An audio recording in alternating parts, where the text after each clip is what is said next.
Radio சரி love குரு நிகழ்ச்சியில் இந்த மின்னஞ்சல் நேரத்தில் உங்ககிட்ட நான் அடுத்ததா பகிர்ந்துக்க போற மின்னஞ்சலுக்கு சொந்தக்காரங்க ஒரு பெயர் குறிப்பிட விரும்பாத தோழி. லவ் குரு, எனக்கு ஒரு சந்தேகம். நான் ஒருத்தரை காதலிக்கிறேன், பட் ஒருத்தங்க கூட அந்த காதலை அக்செப்ட் பண்ணிக்க மாட்டேங்கிறாங்க லவ் குரு. ஆமா, என்னுடைய சைட்ல என்னோட ஃப்ரெண்ட்ஸ் யாருமே அதை அக்செப்ட் பண்ணிக்கல. பட் அந்த பையனோட ஃப்ரெண்ட்ஸ் எல்லாருமே எங்களுடைய லவ் அக்செப்ட் பண்ணிக்கிறாங்க. அண்ட் அந்த பையனுடைய ஃபேமிலிலையும் அக்செப்ட் பண்ணிக்கிறாங்க. எனக்கு ஏன் யாருடைய சப்போர்ட்மே இல்லை அப்படிங்கிறது எனக்கு மிகப்பெரிய கேள்வியா இருக்குதுன்னாங்க. எஃப்எம் ஓடி இணைந்திருக்கீங்க, எஃப்எம்னா ரேடியோ சரி தொடர்ந்து பேசினாங்க. குரு, நான் அந்த பையனை காதலிக்கிறேன் அப்படின்னு சொன்ன உடனே என் ஃப்ரெண்ட்ஸ் எல்லாம் என்னை விட்டு போயிட்டாங்க. இது ஒத்து வராதுன்னாங்க. என்ன காரணம் தெரியுமா? அந்த பையன் என்னை விட கருப்பு, பேர் செட் ஆகல, அவனுடைய ப்ரொஃபஷன் என்னுடைய ப்ரொஃபஷனுக்கு ஈக்குவலான ப்ரொஃபஷன் கிடையாது, அவன் ரொம்ப ரஃப், அவன் என்னுடைய கரியரை சப்போர்ட் பண்ண மாட்டான், அது இதுன்னு அவனை பத்தி நெகட்டிவான விஷயமா அவ்வளவு சொன்னாங்க. அவன் வேணுமா நாங்க வேணுமான்னு டிசைட் பண்ணாங்க. எனக்கு அவன் தான் வேணும்னு சொல்லி என் ஃப்ரெண்ட்ஸை விட்டு வந்துட்டேன். பட் இப்போ நான் எடுத்த முடிவு நினைச்சு ஃபீல் பண்றேன். நாங்க என்னவாக இருக்கும்? அந்த தோழி கூட தொடர்ந்து பேசலாம். ஸ்டேடியம் நீங்க கேட்டுட்டு இருக்கிறது எஃப்எம் ரேடியோ சிட்டி. ஒரு பெயர் குறிப்பிட விரும்பாத தோழியின் மின்னஞ்சலோடு ரேடியோ சிரியல் நான் உங்கள் லவ் குரு எஃப்எம் ஓடி இணைந்திருக்கீங்க, எஃப்எம்னா ரேடியோ சிட்டி. இந்த தோழி அவங்களுடைய காதலை சொன்ன அந்த மொமெண்ட்ல இருந்து அந்த தோழியுடைய நண்பர்கள் எல்லோருமே விலகிட்டாங்க.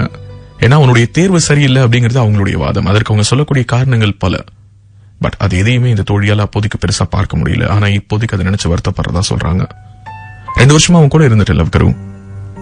பட் இப்போ யோசிக்கிறேன், என்னோட ஃப்ரெண்ட்ஸை நான் விட்டு கொடுத்துருக்க கூடாது அப்படின்னு சொல்லிட்டு. ஆமா, என்னைக்கும் நான் அவரை எந்த விதத்திலையும் குறைவா பார்க்கவே இல்லை. பட் என்னுடைய கரியர் அவர் சப்போர்ட் பண்ணவே இல்லை லவ் குரு. நான் இப்போ மெடிசன் முடிச்சிருக்கேன், இப்போ நான் பிராக்டிஸ் பண்ண ஆரம்பிச்சிருக்கேன் என்னுடைய ஓன் கிளினிக்ல. பட் என்ன ரொம்ப கண்ட்ரோல் பண்றாரு. இங்க போகாத அங்க போகாத அப்படி இப்படின்னு. இது என்னுடைய கனவு லவ் குரு. என்னுடைய ப்ரொஃபஷன்ங்கிறது என்னுடைய பல வருட கனவு. இப்படிதான் என்னுடைய வாழ்க்கை இருக்கணும்னு ஆசைப்பட்டு நான் படிச்ச படிப்பு. இந்த ஒரு விஷயத்துல அவர் ரெஸ்ட்ரிக்ட் பண்றதை என்னால ஏத்துக்கவே முடியல.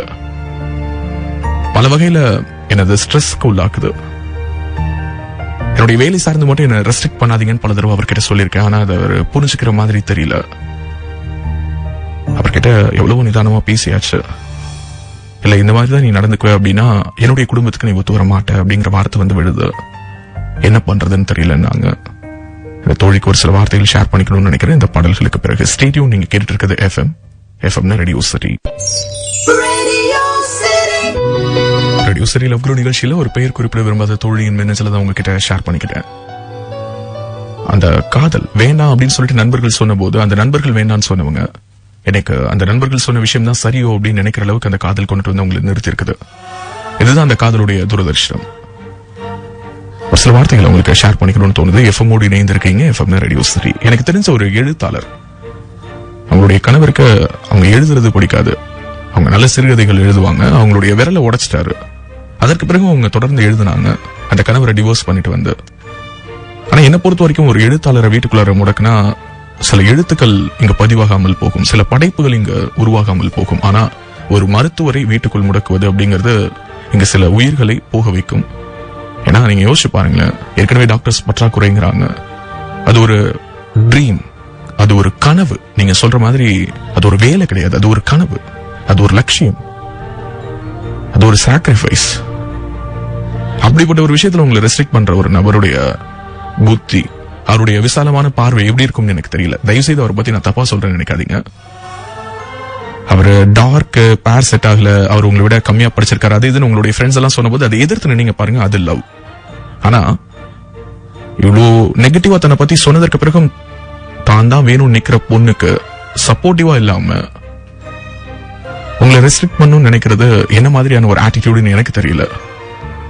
ஆனா நீங்க சொல்லிருக்கக்கூடிய மின்னஞ்சலை மட்டும் வைத்து அவர் ரொம்ப கெட்டவர்னு நான் சொல்ல வரல. பட் அதே நேரத்துல அவரை ரொம்ப நல்லவர்னு என்னால சர்டிஃபை பண்ண முடியல. ஒரு சில நேரங்கள்ல நம்ம போன பாதை தவறான பாதைன்னு தெரிஞ்சா திரும்ப வந்துடணும். தவறான பாதையில போயிட்டோம் அப்படின்னு சொல்லிட்டு தொடர்ந்து பயணிச்சோம்னா ஒட்டுமொத்த தவறுக்கும் நம்ம காரணமா அமைவதற்கான சாத்தியம் இருக்குது. முடிவே உங்க கையில விடுறேன். மறுபடியும் சொல்றேன், ஒரு எழுத்தாளரை வீட்டுக்குள் முடக்கினால் படைப்புகள் தான் இங்கு பறிபோகும். ஆனா ஒரு மருத்துவரை வீட்டுக்குள் முடக்கினால் பல உயிர்கள் பறிபோகும். என்னை பொறுத்த வரைக்கும் உயிர் தான் முக்கியம். ஸ்டேடியம் நீங்க கேட்டுட்டு இருக்கிறது எஃப்எம் ரேடியோ சிட்டி.